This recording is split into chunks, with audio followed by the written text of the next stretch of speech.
Persib Bandung akhirnya meresmikan rekrutan anyarnya sang MVP Mariano Peralta yang diboyong dari Borneo FC Samarinda dengan kontrak 2 tahun plus 1. Nah, keberhasilan Persib Bandung untuk mendatangkan Peralta merupakan sebuah kejutan yang luar biasa, di mana kita tahu Peralta sebelumnya adalah dikatakan akan bergabung dengan rival dari Persib Bandung, yaitu Persija Jakarta. Dalam konferensi pers sewaktu Persija memperkenalkan Coach Sintayong, saat itu manajemen Persija sudah mengumumkan bahwa Peralta sudah dikontrak dan akan bergabung dengan Persija. Namun setelah selang 1 bulan, justru Persib Bandung yang akhirnya meresmikan Peralta menjadi bagian dari skuadnya. Nah, hari ini gue ingin bahas apakah efek kedatangan Peralta akan menjadikan Persib Bandung sebagai penguasa tunggal BRI Super League di musim mendatang. Oke guys, kalau kita kenal yang namanya Mariano Peralta adalah seorang winger kiri yang penampilannya sangat luar biasa dalam 2 tahun terakhir. Khususnya pada tahun sebelumnya kemarin, kita tahu Peralta sangat luar biasa membawa Borneo FC menjadi pesaing serius bagi Persib Bandung di dalam perebutan juara BRI Super League. Musim lalu statistiknya memperlihatkan dari 34 pertandingan, Peralta sukses menceploskan 20 gol dan 14 assist. Jadi kalau kita lihat dari statistiknya, Peralta selalu memiliki kontribusi di setiap pertandingan Borneo FC. Nah, jadi kalau kita lihat Peralta ini adalah tipikal winger yang mampu untuk melakukan aksi one-on-one, dribble, mampu memberikan key passes, dan juga mampu memberikan crossing-crossing yang mematikan ke kotak penalti lawan. Ditambah dengan kapasitas individunya, skillnya one-on-one untuk melewati lawan, plus juga daya juangnya, menjadikan Mariano Peralta adalah pemain yang komplit bagi Persib Bandung dalam menghadapi multi-event di season depan. Jadi kalau kita ingat Peralta, tentunya keberhasilan dia dalam mengatrol Borneo FC di peringkat 2 tidak bisa dipandang ringan karena hampir 50% proses gol yang dilesakan oleh Borneo FC di dalamnya ada keterlibatan dari Peralta. Nah, dalam skuad Persib dengan bergabungnya Peralta tentunya akan memberikan banyak variasi, banyak fleksibilitas bagi tim kepelatihan untuk meramu komposisi pemainnya di dalam menghadapi pertandingan-pertandingan yang banyak ya pertandingannya. Jadi khususnya nggak hanya di BRI Super League, Persib juga akan menghadapi event-event besar yang akan mempertemukan dengan lawan-lawan kuat di Asia. Kalau kita lihat ada ACL2 Elite, kemudian ada juga Shopee Cup, di mana lawan-lawan yang akan dihadapi tentunya juga merupakan tim-tim kuat yang ada di level Asia. Nah, kalau kita bahas peluang Persib di Liga 1 musim depan, dengan hadirnya Peralta tentunya juga akan memperbesar peluang mereka untuk sekali lagi mendominasi BRI Super League ya. Karena kalau gue lihat musim kemarin yang baru berakhir ini, beberapa kekurangan Persib diantaranya adalah ketika melakukan variasi serangan. Di mana kita tahu lini depan Persib ini kan dibilang tajam ya, menurut gue juga sosok aja. Jadi konversi golnya dari para striker ini juga tidak terlalu tinggi, di mana top skor hanya Andrew Yung 11 gol. Nah, kalau kita lihat di musim-musim sebelumnya ketika masih zamannya DDS, David da Silva, duet dengan Ciro itu sangat mematikan sekali di lini depan. Jadi justru salah satu kekuatan Persib ketika zamannya DDS Ciro adalah bagaimana mereka mampu mengkonversi peluang untuk menjadikan gol. Nah, ini kan berbanding terbalik dengan musim yang baru saja berakhir ini.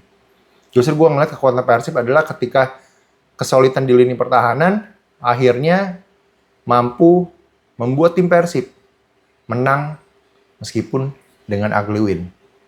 Nah, kalau kita balik dengan hadirnya Peralta ini kan pemain yang mampu bermain di beberapa posisi ya. Dia mampu di wing kiri, di wing kanan, kemudian mampu juga di second striker. Jadi ketika dengan hadirnya beberapa pemain baru yang lainnya seperti Luka Menalo, ada Basa Sekulik, ya. Jadi gue ngeliat nanti permainan Persib ini akan lebih sirkulasi bolanya akan lebih cepat. Kemudian variasi serangannya juga nggak hanya mengandalkan crossing-crossing. Tentunya ada bola-bola tusukan yang ketika cutting inside-nya Peralta ini sangat berbahaya sekali. Nah, ini akan mempermudah tugasnya Coach Igor untuk bisa meramu komposisi formasi tim yang tepat menghadapi lawan-lawan yang di Asia maupun di Liga 1. Nah, kita tahu ya, proses kedatangan Peralta ini juga nggak mudah. Jadi kalau gue baca di media sosial pun, kan sebetulnya rumor awalnya juga akan datang ke Persija Jakarta. Itu kan di bulan Juni ketika Persija mendatangkan Coach Shin ya, ketika press conference. Nah, gue agak menyayangkan kok tim sebesar Persija itu bisa melakukan blunder yang menurut gue itu cukup fatal sekali. Karena mengumumkan pemain yang belum pasti ada tanda tangan kontrak secara umum. Dan kita tahu ya, Persija Jakarta itu kan juga tim besar yang mempunyai fanbase-nya juga luar biasa. Dan juga efek dominonya kalau sampai itu tidak terjadi, wah itu kan akan sangat tanda kutip ya, membuli sekali itu bagi manajemen Persija. Nah, selain dari blunder itu, gue juga mau mencermati bahwa ada miskomunikasi sepertinya antara tim kepelatihan dengan tim manajemen tuh. Nah, ini kan sebetulnya tanda alarm juga bagi manajemen Persija Jakarta ya. Karena kok bisa ya komunikasi internal yang tidak lancar dan prosesnya betul-betul menurut gue itu adalah di awal step ketika di dalam meramu sebuah tim.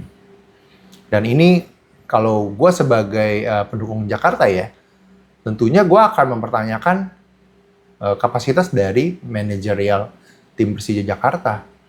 Karena nggak menutup kemungkinan sampai ke Liga sudah mulai, itu akan timbul miskom-miskom yang jauh lebih fatal akibatnya. So, jadi bagi Persija Jakarta, gue harapkan juga mereka bisa lebih baik lagi. Dan tentunya, ya memang bukan hanya Persija sih yang pernah melakukan blunder ya. Kalau kita sering lihat di Liga Eropa pun sudah diumumkan, ternyata nggak jadi. Tapi kan konteksnya ini adalah untuk kemajuan sepak bola nasional. So, ya balik lagi, transfer is transfer. Memang bursa transfer itu gila banget. Kita nggak pernah tahu. Dan Persib Bandung menunjukkan bahwa kekuatan mereka sekali lagi bukan hanya di atas lapangan, tapi dari sisi finansial juga sangat luar biasa. Peralta nggak murah harganya. Berhasil didatangkan. Kalau gue nggak salah pun saingannya dengan selain dari lokal ada Persija. Kemudian di luar negeri itu ada GDT. Nah itu kan juga bukan kaleng-kaleng ya. Jadi gue kira bagi Persib ini sebuah keberhasilan yang cukup signifikan, luar biasa. Karena dengan datangnya Peralta, mereka nggak hanya menegaskan bahwa mereka ingin mendominasi BRI Super League, tapi mereka juga ingin memastikan bahwa prestasi itu akan pasti datangnya bagi mereka. Setidaknya untuk kapasitas di dalam negeri ya. Karena kalau kita lihat komposisinya Persib, ini sangat ngeri sekali musim ini. Meskipun mereka kehilangan Putros dan juga Federico Barba di lini pertahanan. Karena hadirnya Sandy Walsh, hadirnya Gabriel Mutombo, gue rasa cukup bisa untuk menutupi lubang yang ditinggalkan oleh kedua pemain itu ya. Sementara di lini depan, kita lihat bagaimana evaluasi yang dilakukan oleh tim kepelatihan juga cukup berjalan optimal. Setidak-tidaknya mereka menambah beberapa amunisi yang bisa berpotensi untuk meningkatkan daya gedor Persib Bandung. Selain Peralta, kita juga lihat ada Ratnar Ortmangun, ada Luka Menalo, dan juga Balsa Sekulik ya. Meskipun cukup disayangkan, Andrew Yung menurut gue cukup memberikan pilihan di lini depan. Justru kalau gue menilai, ya ini sebetulnya ini pribadi ya, jadi gue hanya menilai, belum tentu teman-teman nanti sesuai dengan gue. Gue melihat justru Ramon yang agak mandek. Jadi dengan kemampuannya segitu, kalau dijadikan striker utama pun, kalau dia nggak berubah, gue nggak yakin Persib bisa mencetak setidaknya double digit ya lewat Ramon. Nah kemudian juga ada William Barros yang menurut gue hanya bagus dalam bertahan. Yes, dia adalah pemain dengan etos kerja yang tinggi.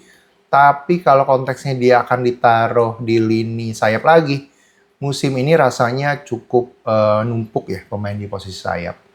Dan gue nggak tahu apakah planningnya akan dijadikan striker tengah. Ya hopefully ya Persib juga mampu mengoptimalkan William Barros secara optimal. So jadi kalau kita balik lagi di tema awalnya dengan kedatangan Peralta, tentunya gue rasa Peralta akan signifikan memberikan kontribusinya terhadap Persib Bandung. Dengan gaya bermainnya, dengan kualitasnya yang dimilikinya, gue nggak merasa ada kesulitan bagi Peralta untuk bisa tune in dengan tim asuhan dari Coach Igor Tolik.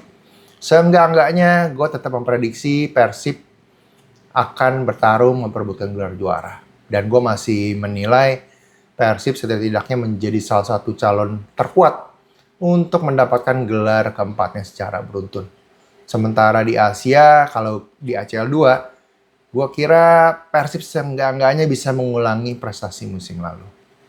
Oke guys, so jadi congrats buat Boboto. Thank you for watching my channel. Bye.